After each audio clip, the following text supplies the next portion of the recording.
Hi guys, welcome to another audio video, and I'll be reading Deuteronomy 32 of the King James Version Bible, and it reads, "Give ear, O ye heavens, and I will speak, and the ear, O earth, the words of my mouth. My doctrine shall drop as the rain, my speech shall distill as the dew, as the small rain upon the tender herb, and as the showers upon the grass, because I will publish the name of the Lord. Ascribe ye greatness unto our God.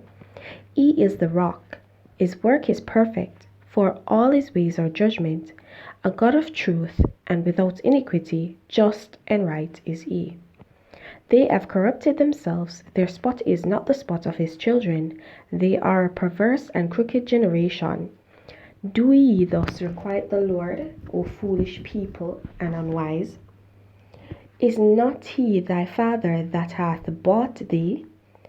Hath he not made thee and established thee? Remember the days of old, consider the years of many generations. Ask thy father, and he will shew thee, thy elders, and they will tell thee.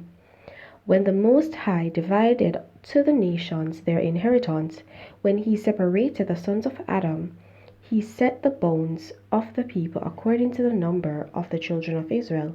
For the Lord's portion is his people, Jacob is the lot of his inheritance. He found him in a desert land, and in the waste howling wilderness. He led him about, he instructed him, he kept him as the apple of his eye. As an eagle stirreth up her nest, fluttereth over her young, spreadeth abroad her wings, taketh them, beareth them on her wings. So the Lord alone did lead him, and there was no strange God with him. He made him ride on the high places of the earth, that he might eat the increase of the fields. And he made him to suck honey out of the rock, and oil out of the flinty rock, butter of kine, and milk of sheep, with fat of lambs, and rams of the breed of Bashan, and goats, with the fat of kidneys of wheat. And thou didst drink the pure blood of the grape. But Jeshurun waxed fat, and kicked, thou art waxen fat. Thou art grown thick, thou art covered with fatness. Then he forsook God which made him, and lightly esteemed the rock of his salvation. They provoked him to jealousy with strange gods, with abominations provoked they him to anger. They sacrificed unto devils, not to gods whom they knew not, to new gods that came newly up, when your fathers feared not. Of the rock that begat thee thou art unmindful, and hast forgotten God that formed thee. And when the Lord saw it, he abhorred them, because of the provoking of his sons and of his daughters. And he said, I will hide my face from them, I will see what their end shall be. For they are a very froward generation, children in whom is no faith. They have moved me to jealousy with that which is not God. They have provoked me to anger with their vanities, and I will move them to jealousy with those which are not a people. I will provoke them to anger with a foolish nation, for a fire is kindled in mine anger, and shall burn unto the lowest hell, and shall consume the earth with her increase, and set on fire the foundations of the mountains. I will heap mischiefs upon them, I will spend mine arrows upon them. They shall be burned with hunger, and devoured with burning heat, and with bitter destruction. I will also send the teeth of beasts upon them, with the poison of serpents of the dust.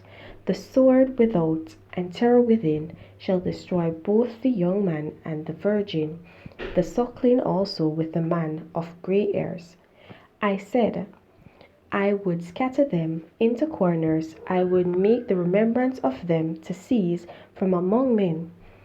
Were it not that I feared the wrath of the enemy, lest their adversaries should behave themselves strangely, and lest they should say, Our hand is high, and the Lord hath not done all this.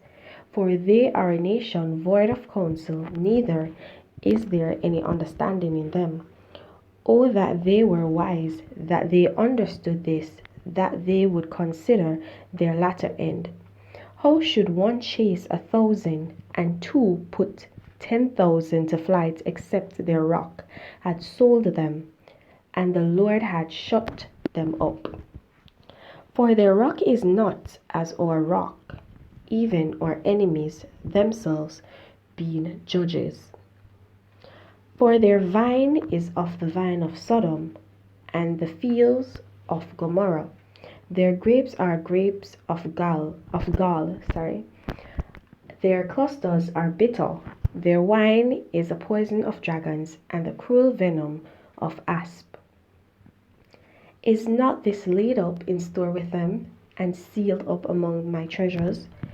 To me belongeth vengeance and recompense. Their foot shall slide in due time, for the day of their calamity is at hand, and the things that shall come upon them make haste. For the Lord shall judge his people, and repent himself for his servants, when he seeth that their power is gone, and there is none shut up or left. And he shall say, Where are their gods, their rock in whom they trusted, which did eat the fat of their sacrifices, and drank the wine of their drink offerings? Let them rise up and help you, and be your protection. See now that I, even I, am he, and there is no God with me. I kill, and I make alive. I wound, and I heal. Neither is there any that can deliver out of my hand. For I lift up my hand to heaven, and say, I live forever. If I whet my glittering sword, and mine hand take hold on judgment, I will render vengeance to mine enemies, and will reward them that hate me.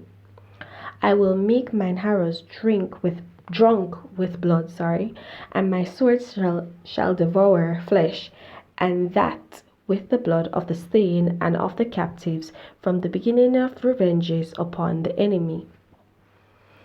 Rejoice, O ye nations, with his people, for he will avenge the blood of his servants, and will render vengeance to his adversaries, and will be merciful unto his land and to his people.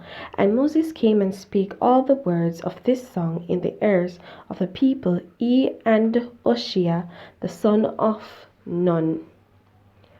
And Moses made an end of speaking all these words to all Israel. And he said unto them, Set your hearts unto the words which I testify among you this day, which ye shall command your children to observe to do, all the words of this law. For it is not a vain thing for you, because it is your life. And through this thing ye shall prolong your days in the land, whither ye go over Jordan to possess it. And the Lord spake unto Moses that selfsame day, saying, Get ye up into this mountain Abarim, unto Mount Nebo, which is in the land of Moab, that is over against Jericho, and behold the land of Canaan, which I give unto the children of Israel for possession, and die in the mount whither thou goest up, and be gathered unto thy people, as Aaron thy brother died in Mount Hor, and was gathered unto his people, because he trespassed against me among the children of Israel at the waters of Meribah Kadesh, in the wilderness of Zin, because ye sanctified me not in the midst of the children of Israel. Yet thou shalt see the land before thee, but thou shalt not go thither unto the land which I give the children of Israel. Alright, so in this chapter we see where Moses is telling the children of Israel about the song which God had told him to give, so that they will pass it on to the children. Right? And in it we see where the Lord has actually turned his back on his people because they have not loved him and they have not served him in the way he said they ought to serve him. And we see where they came to damnation. And we see here that the prophecy is being shown, right? Because from the beginning it says, "Give ear, O ye heavens, and I will speak, and hear, O earth, the words of my mouth." Right? My doctrine shall drop like rain. It started off sounding somewhat sweet, but then it went down to show you that it's not actually sweet, because he's saying that these people are unwise, and he's asking them, why are they unwise, and why do they not accept God? Why are they turning their backs against God? And he said that they'll come to their demise, and when they come to their demise, then they will look to see that they have no one there, because God would be their rock. But he's not their rock because they turned their back on him. So he's saying, okay, where are your other gods that you have been serving? Your rock that you had, what happened to your rock? Why is your rock not fighting for you? Where's your rock? Why is your rock not there?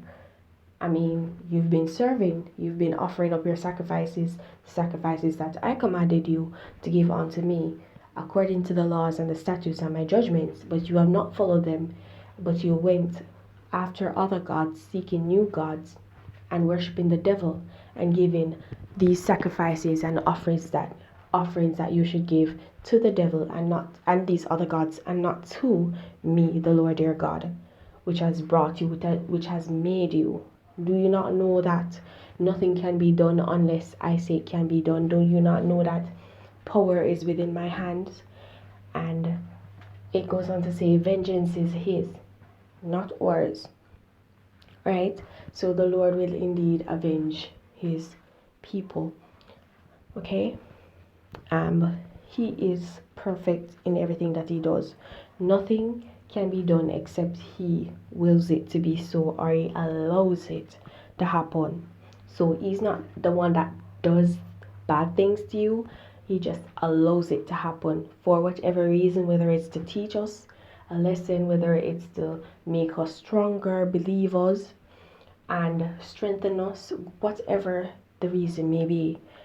He allows us to make our own decisions. He does not impose himself upon us. I don't know why I keep saying inflicting. Impose himself upon us, right? And we see that here, and he's there and he's waiting and he's letting them, go through all they're going through and doing all they want to do. But it all boils down to them coming to the realization.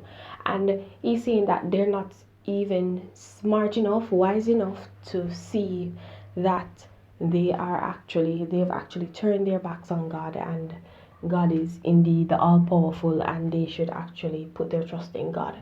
Some of them do not come to that realization even throughout all these things. That's what I see in this chapter. Okay, guys, don't forget to like, subscribe, and hit that notification so you're alerted whenever a new audio video is posted. And please don't forget to share your thoughts, your revelations, and your concerns down below in the comment section. Have yourselves a blessed day. Bye.